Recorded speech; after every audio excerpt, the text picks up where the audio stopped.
Hey everyone, and welcome to my channel. I am Priyanka. I'm a writer, researcher, and mystic. And today we're gonna speak about Epstein and elite pedophilia.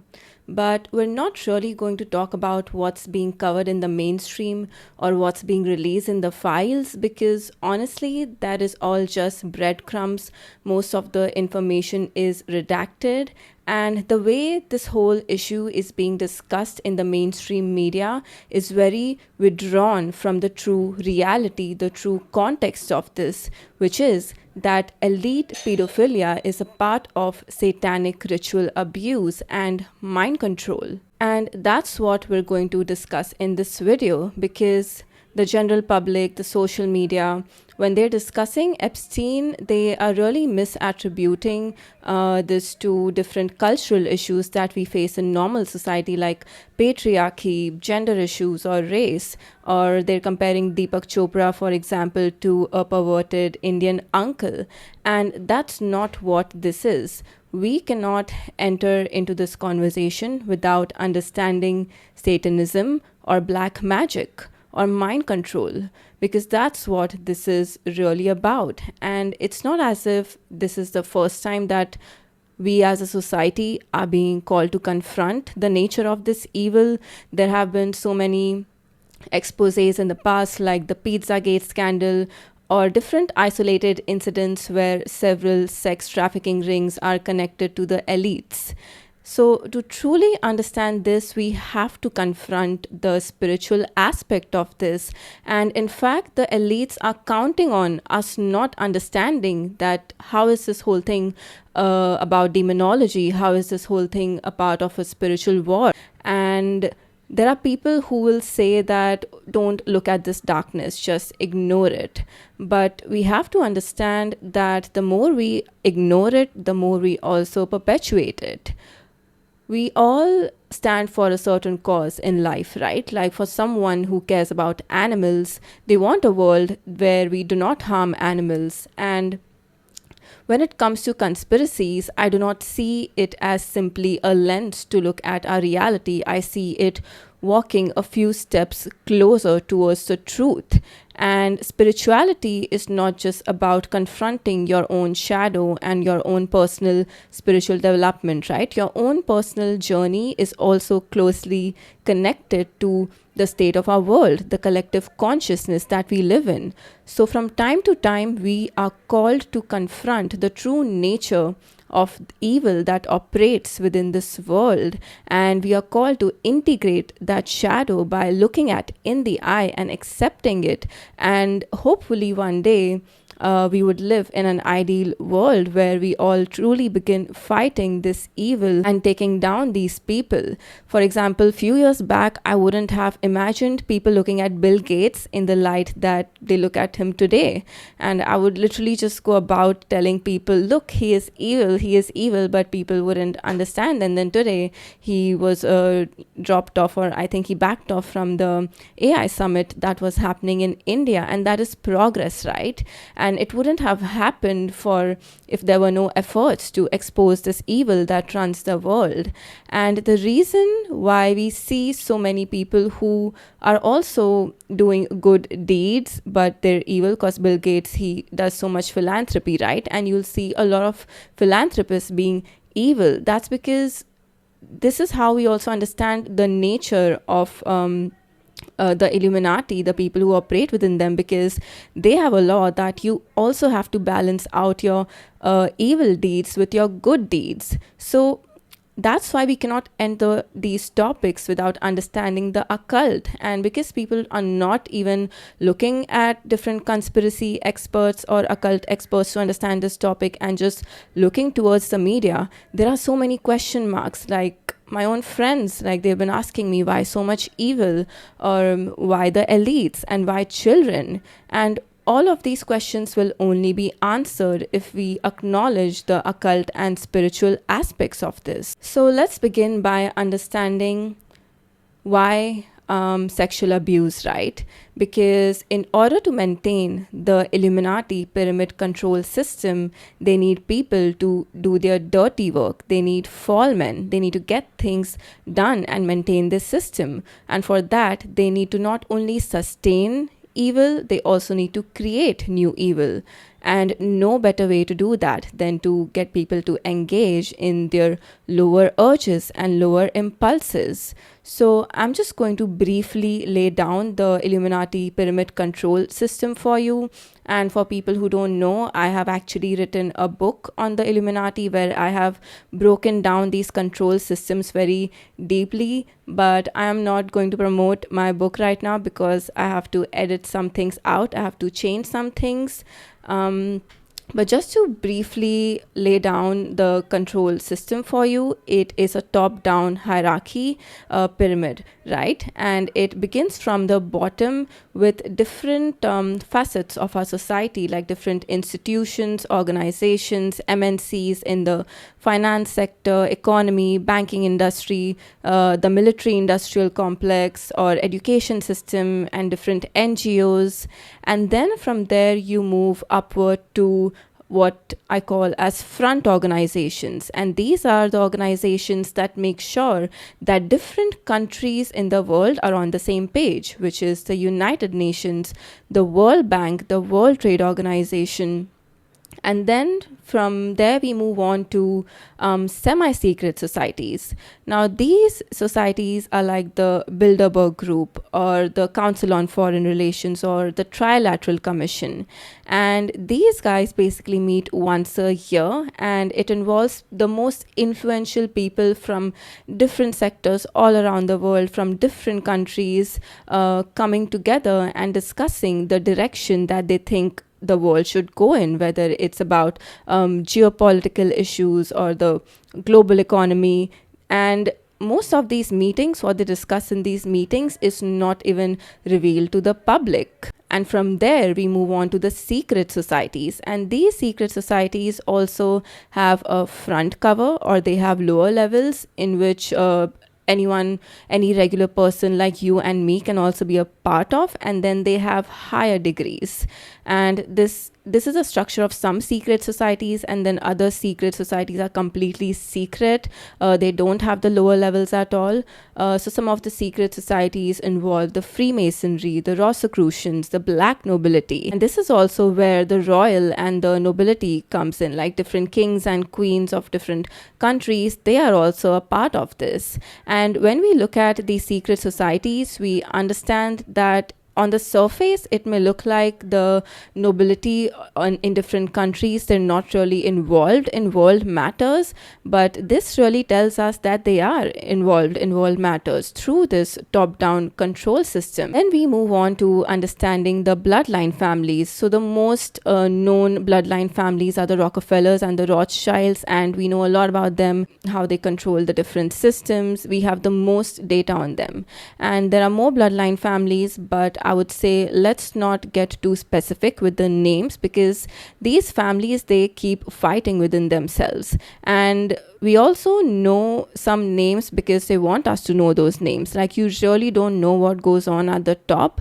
And because this is an ancient agenda, the warring families and the hierarchy within themselves, like there are hierarchy within the bloodlines, some are at the top and some bloodlines serve the other bloodlines. So basically there's a lot of chaos at the top, but let's just try to understand the essence of this structure and know this one thing, that in this top-down structure, there is a lot of compartmentalization of information. That means the further you go down the hierarchy, the less people know the kind of agenda they are contributing to. And this is exactly what the pedophilia, Satanism, and mind control is all about. To have more and more people installed into this structure from the bottom to the top and serve the agenda of the dark forces. So when it comes to understanding the nature of this evil, we can essentially divide it into 3 layers. The first can include people, some of them included in the Epstein list. These are people who are recruited by people like Epstein to first of all to give them the kind of work that they're supposed to do in the world. And some of them are recruited willingly, some of them are coerced or forced into it, but they are recorded during their acts of sexual abuse, and they have like records and tapes and videos which can eventually be used as leverage to blackmail them so that they continue serving them and they never expose them if their conscience ever wakes up. And then we can move further to understanding people who go further in the inner circle. This is where sacrificial acts like human sacrifice and blood drinking rituals step in. And for this, we can look at the story of Ronald Bernard, who was a Dutch financier, and he was a normal banking guy, and then slowly he climbed up the ladder and he was invited into the inner circles. He was involved in a lot of market manipulation and money laundering. And first he was just invited to regular parties where there were a lot of sexual acts and a lot of promiscuity and drugs or drinking. And then slowly he was invited into the inner circle. And then one day he was invited to a blood drinking ritual and child sacrifice. And that's when his conscience actually woke up and he realized what is he a part of. So that's how some people eventually get to the inner circle and progress on from regular sexual promiscuity, sexual abuse to proper rituals. And then we go a step further and we come across multi-generational incest-based abuse. So these are basically people who are born into satanic families who have been serving the Illuminati agenda since generations. And when I say incest, basically from the day the child is born, they are raped by members of the family, whether the father, mother, grandfather, grandmother, relatives. That's their life. It's full of this abuse and promiscuity. And this brings me to now getting into understanding mind control and satanic ritual abuse. And if you're someone who is just entering into this topic, I would suggest that you have some spiritual practices that also ground you at the same time. Because when I was introduced to these topics, I didn't really have very strong spiritual practices. And I was also introduced to it by people who weren't so grounded themselves. And it did cost me a lot of depression, anxiety, months and months of disillusionment, because this is the kind of evil that you're essentially exposed to a reality of evil that you didn't know was even possible. So just make sure that you have some spiritual practices that ground you at the same time. If it is really affecting you mentally, this does not mean that you keep consuming this material. So you can consume this in phases, take a break, withdraw from it. But that's where also the people who say that don't look at the darkness go wrong, right? Like, look at the darkness, but make sure you always carry that flicker of light with you. So I would go as far as to say that Satanism is the life force of the globalists, and the centerpiece of their control mechanism is trauma-based mind control. Mind control is also known as Monarch Mind control. So it is named after the monarch butterfly, which is essentially how modern day scientists discovered that trauma or different imprints can be passed on from one generation to another. And as we will see, a lot of mind control is about making it generational. But this does not mean that this is a modern practice. This is a very ancient practice, and we will look at it ancient roots as well.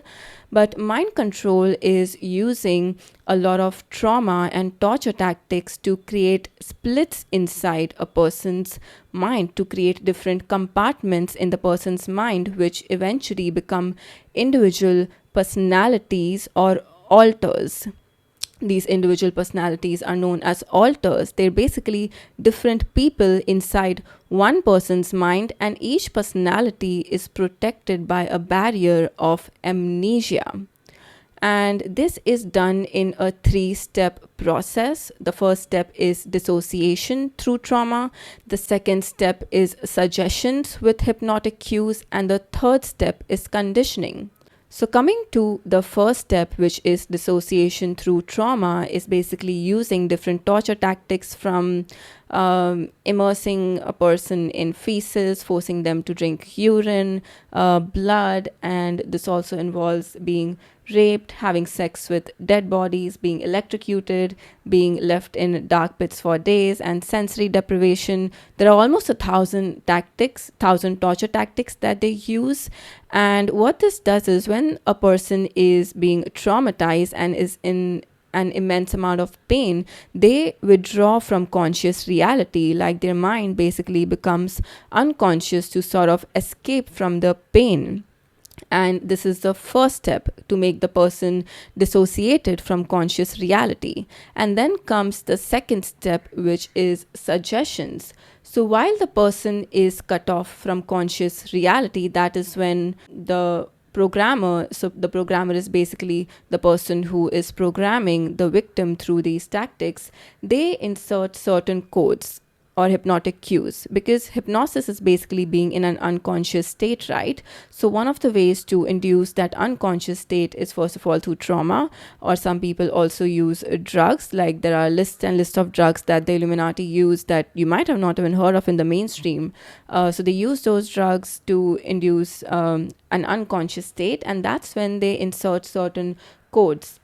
And these codes could be in the form of words, colors, sounds, visual experiences, songs, nursery rhymes, and they use a lot of Disney movies. So everything that I'm talking about now is from this book known as the Illuminati Formula to Create a Mind Control Slave by Fritz Springmeier and Cisco Wheeler. And they have interviewed thousands and thousands and thousands of mind control victims and psychologists who work with them, and they have a lot of insider information through their investigations as well. So they use a lot of Disney movies for programming. And what happens is that when a person is in that unconscious state and the programmer inserts the hypnotic cue, they connect that hypnotic cue to a certain behavior. This is essentially behavior modification. So they attach a whole fictional story to it to give a person, first of all, amnesia through the trauma, and then a new behavior associated with that hypnotic cue. So for example, if there is a certain word or command that the programmer will say, then that will bring up a certain personality in the victim, and that's how the programmer controls the different personalities of the victims and which personality to bring to the front. And then comes conditioning. So you need to repeat this process again and again and again until the personality becomes really concrete inside the person's mind. And because this process is so elaborate, which is why they start this early on. They start it with children as young as 3 to 6 years old. And for some children, it actually begins in the womb by torturing the mother with the same torture tactics, because when we're young, that's when our minds are like a blank slate, right? And they can program children the way they want and basically mold their entire personality, their life, their mind like clay. And there are different alters that are created. So for example, there are beta alters that are sex slaves, then there are delta alters that are assassins, then there are animal alters that basically act like animals. Then there are travel alters. So let's say if a person is being sent on a mission and they do not want the person to remember why they're going where they're going, then they create specific alters for that while traveling, who will have a completely different personality. Then there are deaf and dumb alters. So let's say if a person gets caught by someone, then they could literally conjure an alter which cannot speak or cannot listen. And then there are alters that have different ages. There are child alters, adult alters, old alters. So this is, I know this might sound like, how is this even possible? But it is very like methodical, and this actually happens. And these people are used for different positions in society. Like some are used in Hollywood. Like there are a lot of beta alters in Hollywood. They're known as sex kittens. Marilyn Monroe is known to be one of them. She was actually controlled by Anton LaVey. He was the founder of the Satanic Church, and he was even seen to be going on a funeral. And there's many names that I can take. You just have to look at the progression of someone's journey when they enter Hollywood. Like look at the themes of their songs, the lyrics of their songs when they enter, and the more they progress in their career, and if their being mentioned too much in the media, and they're suddenly getting so famous, and the themes of their songs are at the same time getting too sexual and promiscuous and dark. And the occult, they also use a lot of symbols in their songs. So if you just look at that, and it becomes very obvious that they have been co-opted. And then they also use a lot of political candidates, intelligence assets, and a lot of assassins, right? So if you look at Charlie Kirk or any other assassination, we can never really know who the assassin is, and there are so many mixed stories about the background of the assassin, because these people are groomed from since they were children for these roles. That's how intense this process actually gets. And because it is so intense, the programmers also carry binders and laptops with certain graphs and access codes for all their victims and slaves, and the different personalities that they have. An example of how they would write down the code to a victim is they'll have a front name, an alphanumerical code, a color grid number, and the personal history of that alter, the fictional story that they have given, their job. And the slave and victim is also trauma bonded to the programmer or handler. So they will torture them, but then at the same time, they will give them a lot of love. This is what has been the experience of most victims. They are trauma bonded to their handlers, which is why it's also difficult for them to release themselves from their grip. And this starts in childhood, but most of these people are eventually killed by the age of 30 to 40, because that's when the programming also starts to fall apart. Like essentially creating so many fragments in your mind, it takes a toll on your physical and mental health, and the mind eventually starts giving up. It cannot stay in that state of fragmentation. So some people who they know who do not have that potential for evil to sustain that evil, they will eventually kill them. And that's also around the age when most of the victims escape. And to understand what actually goes on in the mind of a victim, they literally create different worlds inside their mind. So a personality of a victim could be living in a castle inside the mind, or another personality could be living in a black pit. Another personality could be living in Disneyland. Like, that's literally how they create different worlds inside their head. And this is the experience of like victims. I am not making this up, because how these victims even go through their healing sessions is that by the therapist, they are put in the state of hypnosis, and then they go inside their minds, and it's like a world within world within world inside their minds, and they come across all of these different areas and very visual experiences. A personality could be living inside a genie bottle, and it could come to the front when the programmer or handler would rub the person in a certain way. And from this you can see how different Disney movies could actually be used to program them. So the most common structure that is created inside their minds is a 13 by 13 by 13 cube with an elevator shaft, where for example, an altar could enter the elevator shaft, and at each floor there would be a different hierarchy of all the different altars. And there is a hierarchy of altars. So some altars could have a very front life. They could be induced to take control of the body much more than any other altar. So other altars could have a very specific purpose. So for example, there could be an altar that would induce a heart attack in the person. And this is when the person gets caught on a mission. That altar would be triggered to come up with that sense of, oh, I've been caught, and the person could immediately die of a heart attack. And these are very real stories, real experiences. And I know it sounds like this is not possible, but that's how powerful our minds are. And that's also how it's also a lot of effort, right? And that's why they groom children. That's why they start from the womb sometimes. And to just kind of grasp the kind of mind state they could be in, imagine a drunk person, someone who gets too drunk to the point that they eventually black out. They will not remember the events because they are moving in that unconscious state. They are in the reality, but they're detached from it.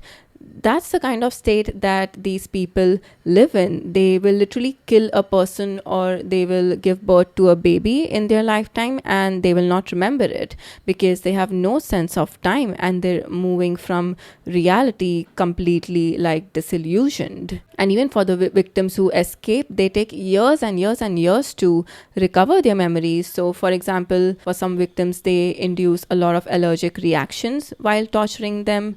And I'd read this one case study of a person who started recovering her memories of being mind controlled once she was bitten by some jellyfish, and that caused a histamine reaction. And in the past, during some torture tactic, histamine was released, and the original memories of the trauma were connected to histamine being released in the body. And then that's when she recovered her first memories of being tortured. Now, everything that I've said till now is not really acknowledged in the public, but there is a part of mind control that still some people have like awareness of, and this involves the MK Ultra project, which was run by the American Central Intelligence Agency. So, MK Ultra was an umbrella project comprising a total of 149 sub-projects to create slaves and use them for child pornography, prostitution, drug courier services, messaging, assassinations, and military operations. The torture methods included rape, locking the victims in cages, radiation, electroshocks, also on the genitals, dislocation of limbs, and much more. It involved 185 non government researchers, 89 institutions, 44 colleges and universities, 15 research foundations or chemical and pharma companies, 12 hospitals or clinics, and 3 penal institutions.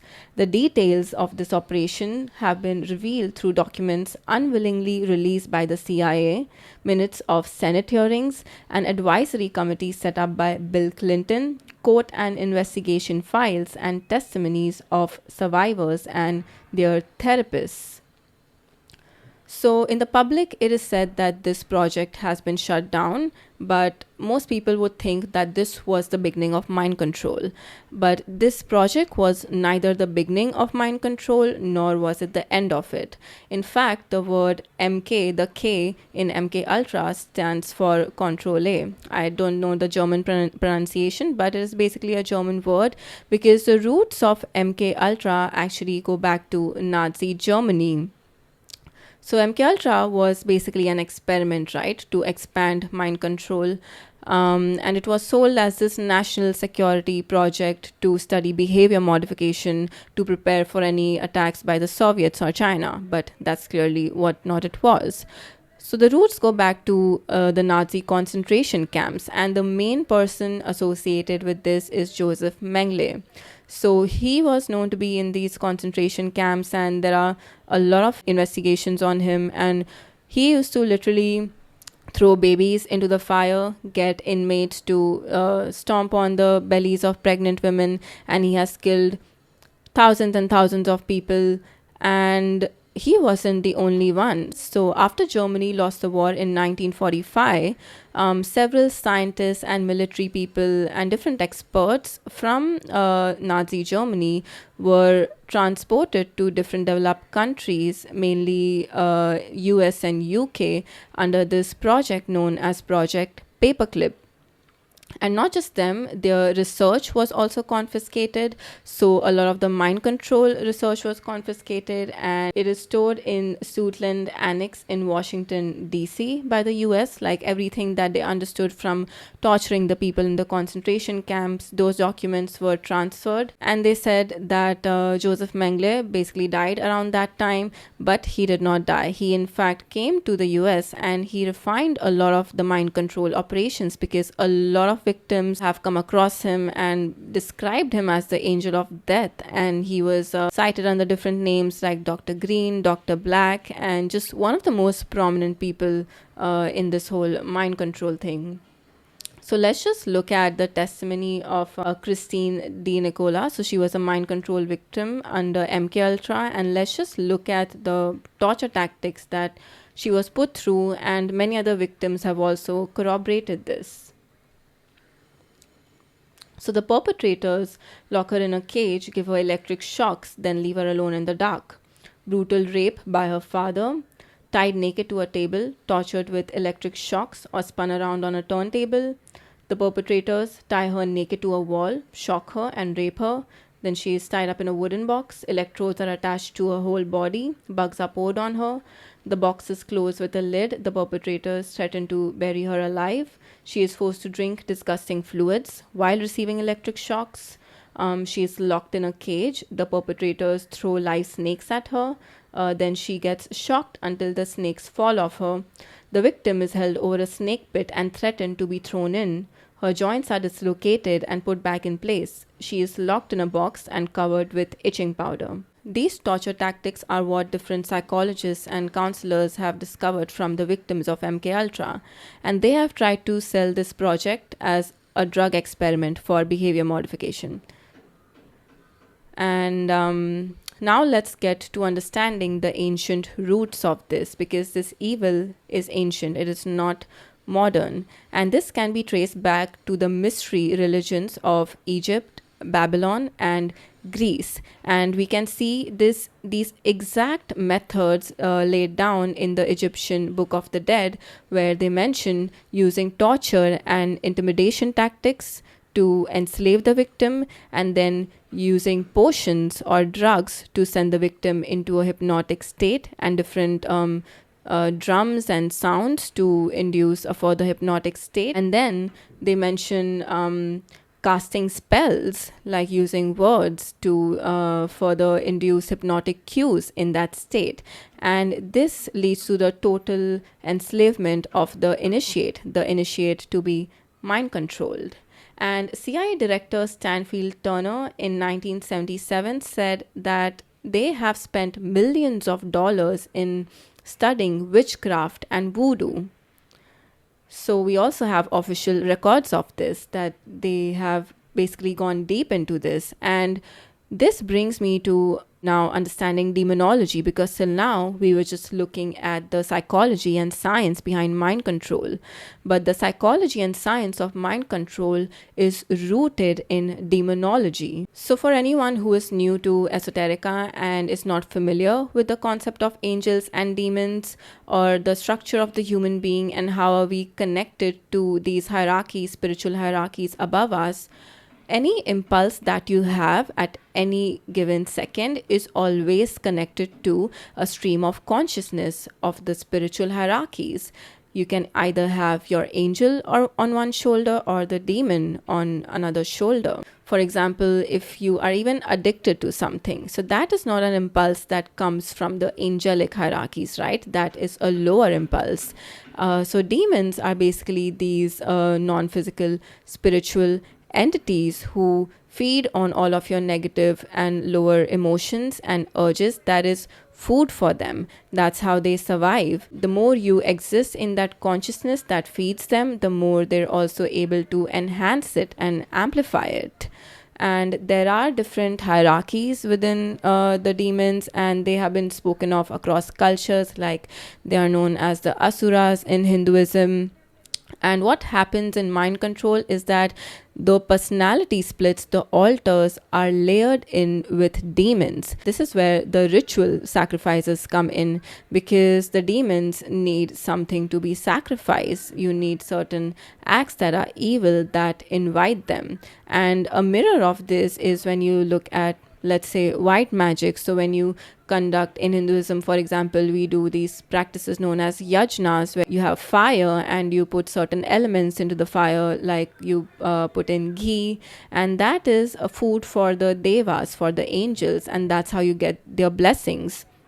So similarly, in black magic, you sacrifice humans, you drink blood, and that becomes an invitation for the demons to come in. So the demons are layered in with the different personalities and the different alters within the person's mind, and they act like a glue, keeping all of that together. And their rituals are very precise. So if they have to invite a specific demon, they will have rituals according to that to create that stream of consciousness that can give the demon access to that person. So there are different hierarchies within the demons, different ranks, functions, and orders. So, for example, Asmodeus is the demon of lust, or Beelzebub is the demon of envy and gluttony. And then Typhon is a demon that is called in to structure the programmed multiple. So there are many demons. Like Lucifer is the demon which basically pulls you upward and makes your spirituality very dark. And they also use a lot of elements of moon in the rituals. So for example, there is this ritual known as the moon child ritual, which is conducted within the top Illuminati families when a lady is pregnant with a baby, to prematurely attach demons to that child. So the process for them begins from the womb. And why the moon, right? So for this, we have to understand the esoteric nature of the moon and its history of formation. And I'm only going to briefly touch on this because for someone not at all into esoterica, this might sound a bit deranged, but I will cover these topics deeply in the future. So the moon was casted out of earth from inside earth at a certain period in earth's development, a certain incarnation of earth. And this goes back to ancient Lemuria, which was a developmental epoch in humanity. Like right now, we are the Aryan civilization, a whole Mahayoga. And then before that, we had Atlantis, which was another Mahayoga. And then we had Lemuria, which was another Mahayoga. And through each Mahayoga or developmental epoch, our nature was very different. We were not in these physical bodies. We were slowly acquiring the abilities to come into form, the complete human being that we are today. So in Lemuria, we human beings, for the first time, we witnessed duality and polarity. And at the end of the Lemurian epoch, our past, our history, our unintegrated shadow aspects were cast out. And the moon was a process of that casting out. It was a product of that casting out. So in esoterica, essentially, in any culture, if you'll see, the moon is described as a barrier between our world, our human physical world, and the lower astral realms, which is essentially where these demons reside. And that's why we need these specific rituals to form a road for those demons to come into our reality. We need to be caught up with our lower urges to give them the invitation to keep feeding on us to enter our earth. And that's why you'll see a lot of moon symbols in these rituals, because that is one form of lowering the barrier. And this is also why we get super reactive and emotional, right, when there is a full moon. That's when the barriers between our world and their world naturally get thinner. And to understand why the moon was even cast out with the shadowy forces, you can imagine that when you are supposed to evolve in life, you can only evolve when you leave some things behind, right? So when the earth had to end a developmental epoch, some things had to be casted out that were not integrated. But the moon essentially reflects all the past and unintegrated karma of humanity, your individual karma and also our collective karma. And when it comes to these moonchild rituals, not every mind control victim or satanic family will go through this. This is meant for very specific, the top bloodlines and the children who are born into that. So this brings me to the distinction between the hierarchy monarch slaves and the non-hierarchy monarch slaves. So the hierarchy ones, or the top bloodlines, their children go through much more rigorous programming, much worse than you can imagine than any other regular slave goes through. But the non-hierarchy monarch slaves are also brought up in multi-generational incest-based families, because if you're born into a family who has already gone through that programming, who has an ancestry which is very much connected to the demonic hierarchies, you are much more easier to program, you're much more susceptible, and that's why they need this thing to be generational. And that being said, we are going to look at the stories and testimonies of some satanic ritual abuse victims, and this will really give you a good idea of what does a life of a mind controlled slave look like. Frida was born into a multi-generational bloodline family. She and her twin sister Claire were put into MK Ultra through Stanford Research Institute as babies. Several other survivors have mentioned receiving programming at Stanford. They were subjected to horrific torture by Dr. Green himself, Joseph Mengele. She belonged to a minor Illuminati family, and her mother's side of the genealogy went back to the King of Sweden. Her mother worked in Hollywood, where she was systematically mind controlled. She is not aware of her father's side of the genealogy but says that there is evidence of her ancestors practicing witchcraft. Her father was in the military, and both her parents were recruited by the Rosicrucian Society from their college campuses and put through mind control indoctrination. A book by another mind control victim, Pierre S. Freeman, called The Prisoner of San Jose, corroborates this by exposing the Rosicrucian Society and their backroom networks with colleges to recruit people for programming. Her parents entered into an agreement with Dr. Green right at the hospital when they were born. They handed them over for 6 months every year for programming. She grew up to be an MK Ultra child prostitute and assassin. Callie was born into a high-level occult family as a part of a breeder program, wherein they plant embryos inside women to carry a bloodline baby to term. Her father functioned as a satanic serial killer by the night and a businessman by the day. Her mother worked in a bank where she stole account details of wealthy people for her higher-ups in the cult. From a young age, she was abused by her father and prostituted by all her father's friends. Her family also ran daycare facilities and hair salons that secretly worked as prostitution centers. She was ritually abused, raped, and tortured by doctors in labs and used as a breeder. She was impregnated countless times, and every time she was forced into delivering a premature baby at 6 months. The Illuminati follow this regimen of premature births as they believe the baby is naturally traumatized after being ripped away from the comfort of the womb, and it gives the programmers an early start at the programming. She has mentioned being programmed in underground Disney tunnels and witness experiments at NASA. Like many others, she speaks about production studios like Viacom and Nickelodeon organizing programs for child porn. She was trafficked globally and said that she was chipped with some technology along with 25 other children to keep track of them.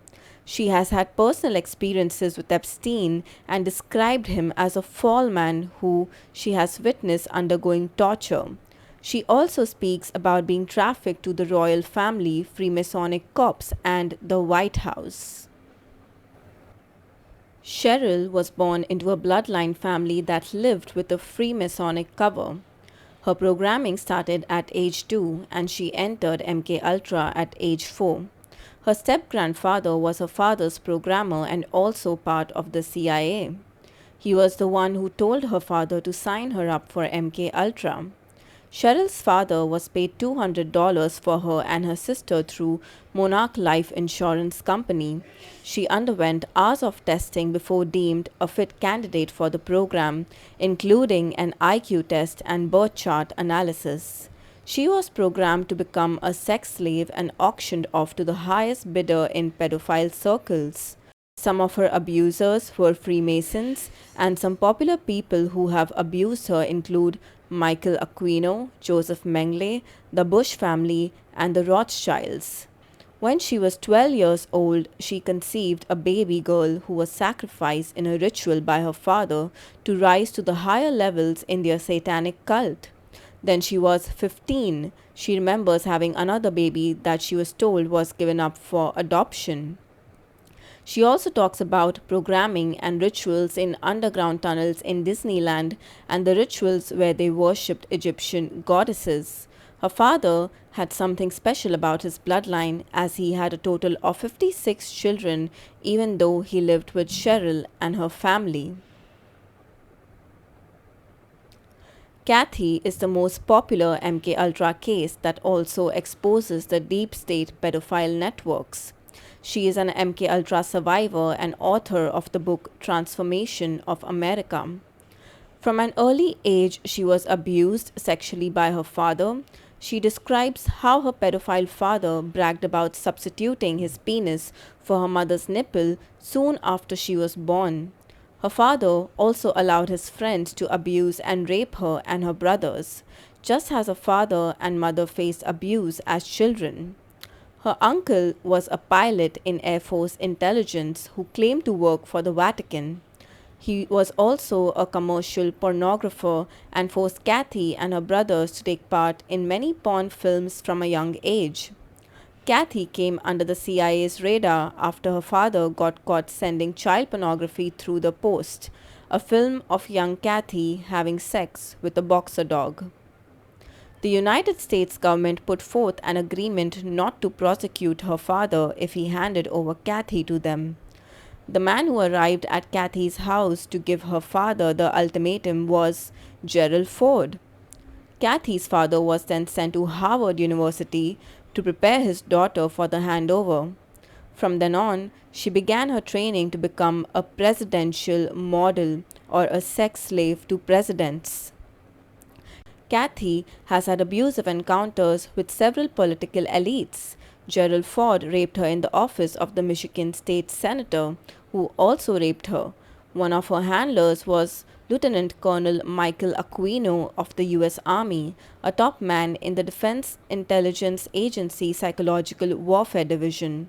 Some other people that she says she was abused by include the President of Mexico and Pierre Trudeau, ex-Prime Minister of Canada. She was also raped by other US presidents in her mind-controlled state, including Ronald Reagan, Bill Clinton, Hillary Clinton, George Bush, and again by Gerald Ford when he became president.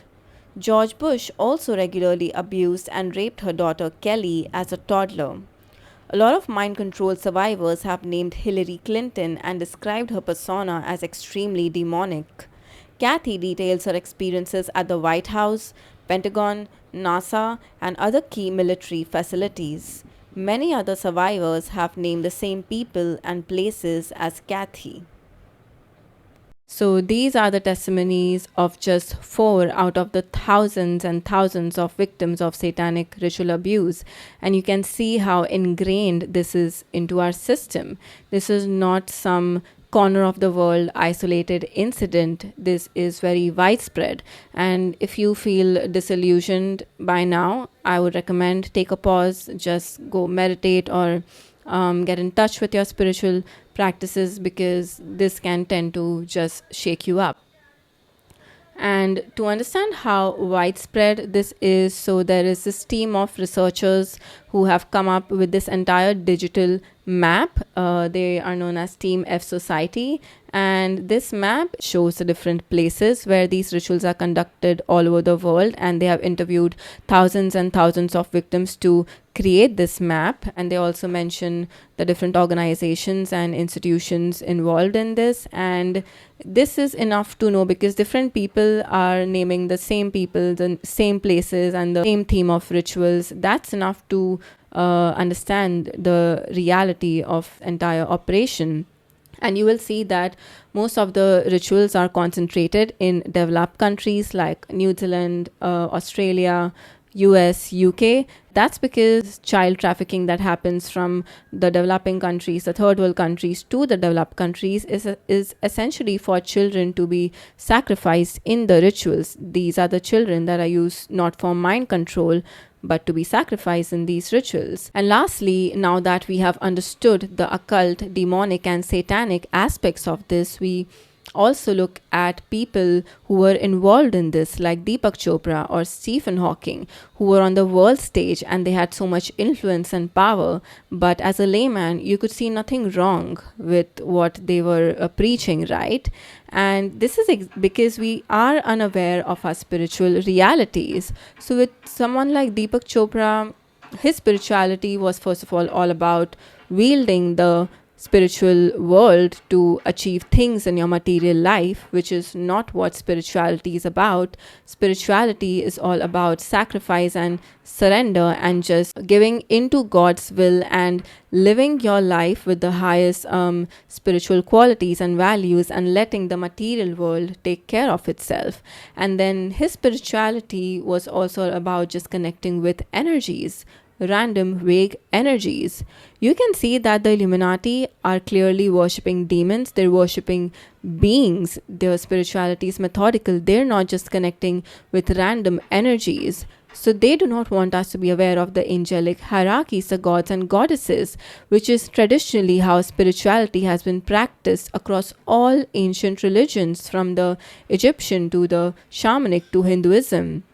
So we need to bring back the wisdom that we are living within the body of spiritual beings and we are constantly interacting with them, and that we can strengthen our spirituality by acknowledging their presence and showing them respect and devotion. And then with people like Stephen Hawking, they intend to promote the materialist agenda. That means just look at the universe or the cosmos as this mathematical computation. Again, they do not want us to understand our spiritual realities. So that's it for today, guys. This is the reality behind Epstein, elite pedophilia, satanic ritual abuse, and mind control. If this has gotten too heavy for you and overwhelming, I'd recommend you go and ground yourself with your spiritual practices, this is something that I did not do, which is why this information, when I got introduced to it, took a lot of toll on my mental health. So please make sure that you take care of yourself, and please comment if you have any thoughts or opinions, or if you just want to express something.